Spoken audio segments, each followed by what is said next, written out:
नमस्कार मंडळी, स्वागत करते माझ्या अनेक व्हिडिओमध्ये। आपण आज पेरिविंकल सदाबहार या विषयावर बोलणार आहोत। माझ्याकडे एक अशी फांदी भेटलेली आहे, त्याला भरपूर अशा ब्रांचेस आहेत आणि त्याला फुलंही आलेली आहेत। भरघोस फुलं घेण्याचं असेल तर तुम्ही हे झाड तुमच्या बाल्कनीत किंवा गार्डनमध्ये जरूर लावा।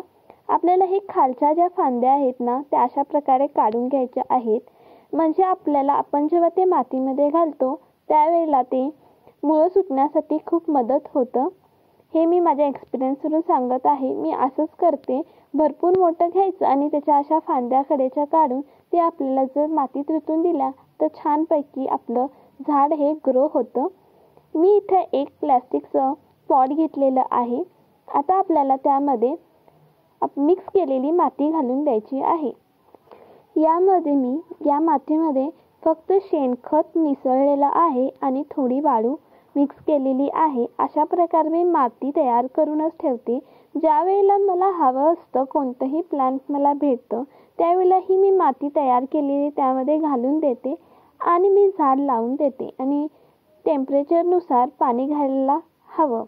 आणि हे एक भरपूर असं फूल देणारं प्लांट आहे आणि यामध्ये तुम्ही महिन्यातून एकदा वर्मी कंपोस्ट देऊ शकता आणि किचन वेस्ट फर्टिलायझर सुद्धा तुम्ही देऊ शकता। जर तुम्हाला किचन वेस्ट फर्टिलायझरचं व्हिडिओ हवा असेल तर तुम्ही कमेंटमध्ये मला नक्की सांगा।